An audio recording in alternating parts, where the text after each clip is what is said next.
Hello everyone. तो आज की इस वीडियो में हम देखेंगे कि जो national quiz competition Raman science and technology foundation Gujarat, Aryabhatta science club Ranka और Vigyan Prasar network department of science and technology government of India के तत्वाधान में हुआ था, उसमें जो क्वेश्चंस पूछे गए थे वो क्या थे और उनके क्या सही जवाब होंगे।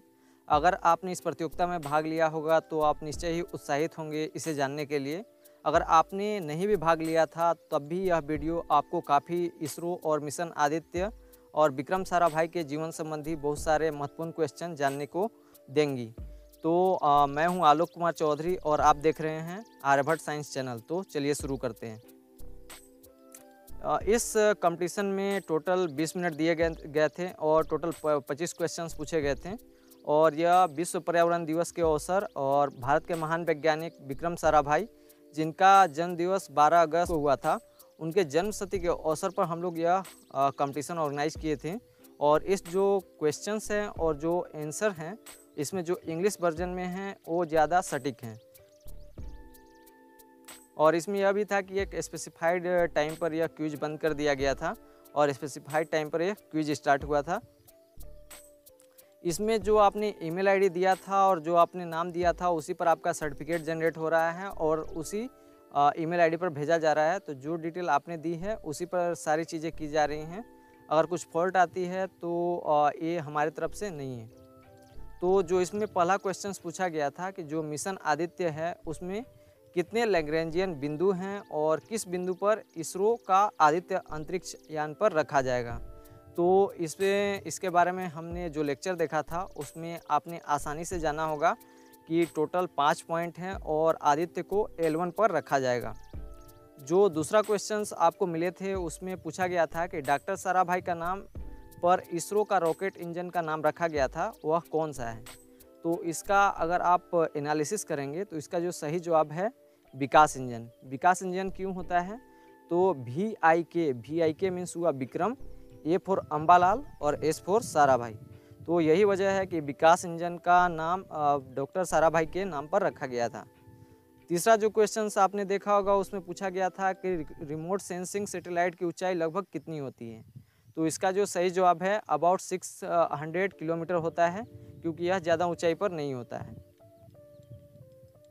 अगला जो क्वेश्चन था कि लगभग कितनी ऊंचाई पर पृथ्वी की परिक्रमा सैटेलाइट करते हैं सूचना वाले। तो इसका जो सही जवाब है कि अबाउट 36,000 किलोमीटर दूरी पर वह पृथ्वी की परिक्रमा करते हैं। अगला जो क्वेश्चन है जो काफ़ी अच्छा है और काफ़ी शॉर्टेज क्वेश्चन है कि इसरो का सबसे मेन ऑब्जेक्टिव क्या था स्थापना का। तो इसका जो सबसे मेन ऑब्जेक्टिव था कि हमारे देश की बेहतरी के लिए अंतरिक्ष प्रौद्योगिकी का उपयोग करना संचार द्वारा या नेविगेशन सिस्टम द्वारा। यही वजह है कि इसरो की स्थापना की गई थी। अगला जो क्वेश्चन था कि थुम्बा को रॉकेट लॉन्चिंग स्टेशन के रूप में क्यों यूज किया गया था। थुम्बा के बारे में मैं आपको यह बताना चाहूँगा कि थुम्बा में जो एक चर्च था उसका इस्तेमाल इसरो के लिए काफ़ी ज़्यादा हुआ था और यहाँ का इस जगह का इस्तेमाल इसलिए हुआ था क्योंकि यह चुंबकीय भूमध्य रेखा के करीब है और इसका अपना एक स्पेशल बेनिफिट होता है लॉन्चिंग के लिए। और बहुत ही अच्छा क्वेश्चन है ये कि भारत से पहला रॉकेट कब लॉन्च किया गया था, क्योंकि बहुत सारे लोगों की इस पर निगाहें टिकी थी, बहुत लोगों ने इसमें परिश्रम किया था। तो इसका जो जवाब आपका है 1963 में, यही वह वर्ष है जब भारत का पहला रॉकेट लॉन्च किया गया था। अगला जो क्वेश्चन है कि वह इंस्ट्रूमेंट कौन सा है जो मंगल पर जीवन की खोज करने में उपयोग किया गया था। तो इसका जो सही जवाब है मीथेन सेंसर फॉर मार्स। इसी का उपयोग मंगल पर जीवन खोज करने के लिए किया गया था, जो भारत का बहुत ही महत्वाकांक्षी योजना था। अगला जो क्वेश्चन है कि चंद्रमा की सतह की 3D मैपिंग करने के लिए किनका उपयोग होता है। तो इसका जो जवाब है टेरेन मैपिंग कैमरा उपयोग किया गया था, टेरेन मैपिंग कैमरा का। अगला जो क्वेश्चन है कि किस स्थान पर भारत का अंतरिक्ष बंदरगाह कहा जाता है। तो यह क्वेश्चन काफ़ी आसान था। हम सभी लोग जानते हैं कि श्रीहरिकोटा जो भारत में है वही बहुत ज़्यादा लॉन्चिंग के लिए काम आता है। यही वजह है कि इसे भारत का अंतरिक्ष बंदरगाह भी कहा जाता है।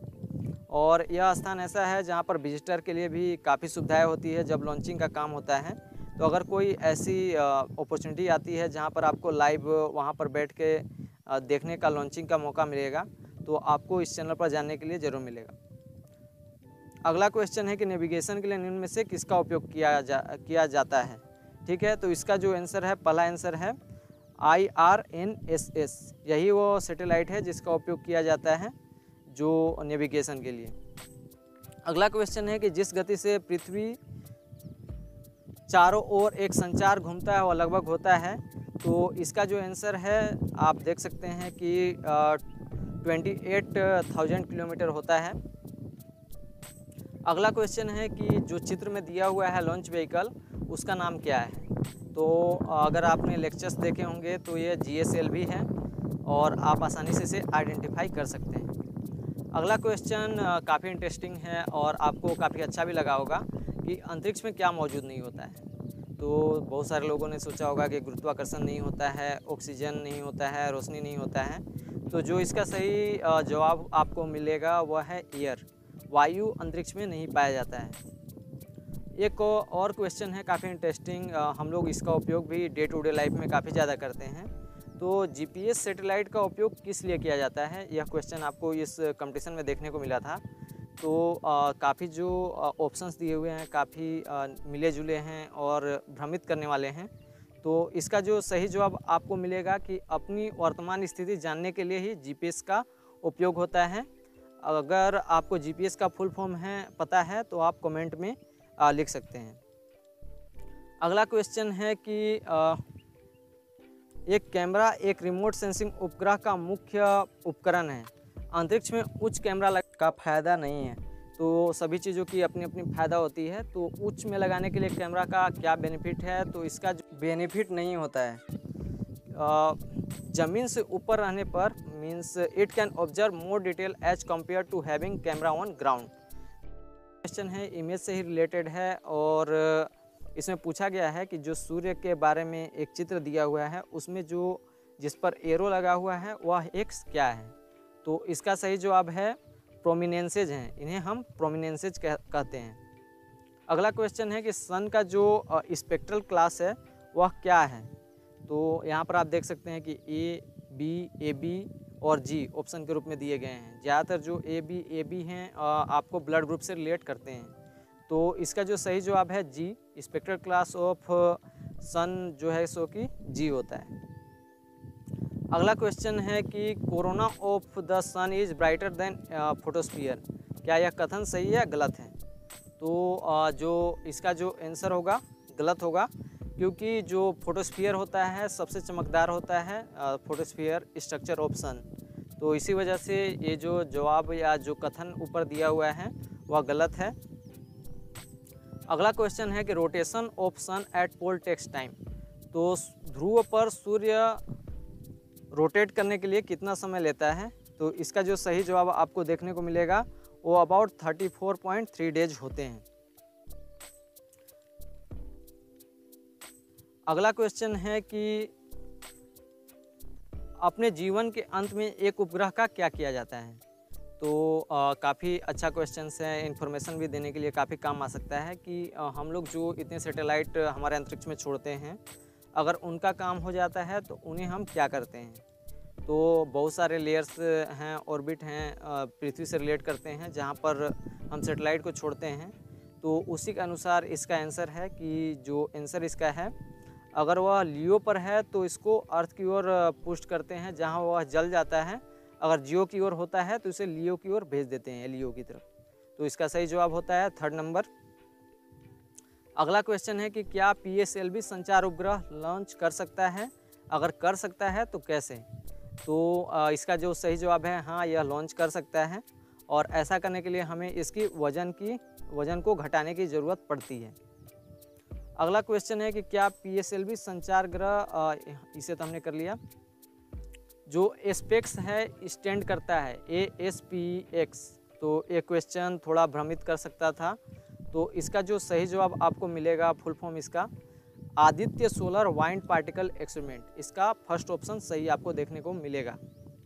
जो 24th क्वेश्चन थे इस कंपटीशन के वो ये थे कि butterfly modular diagram discovered by which country. तो इसका जो सही जवाब है आप देख सकते हैं ब्रिटिश साइंटिस्ट ने इस मॉड्यूलर का खोज किया था। और इस क्विज का सबसे जो लास्ट क्वेश्चन था कि जो मिशन आदित्य सैटेलाइट है इंसर्टेड होगा हेलो में, तो यह सूर्य से कितनी दूरी पर होगा। तो इसका आंसर होता है 1.5 मिलियन किलोमीटर। जो फर्स्ट ऑप्शन आपको देखने को मिल रहा है वह इसका सही आंसर है। इस वीडियो के अंत में मैं आपको भी एक क्वेश्चन देना चाहूँगा। तो इसमें यह क्वेश्चन है कि जब भारत का पहला रॉकेट लॉन्च हुआ था, तो जो भारत के महान वैज्ञानिक थे डॉक्टर साराभाई, उनकी कितनी उम्र थी। अगर आपको इसका जवाब पता है तो आप कमेंट सेक्शन में ज़रूर इसका जवाब देने की कोशिश कीजिए। और इस वीडियो को अच्छे से देखने के लिए, सुनने के लिए आप सभी को धन्यवाद। इसे ज़रूर लाइक और सब्सक्राइब कीजिए। Thank you everyone.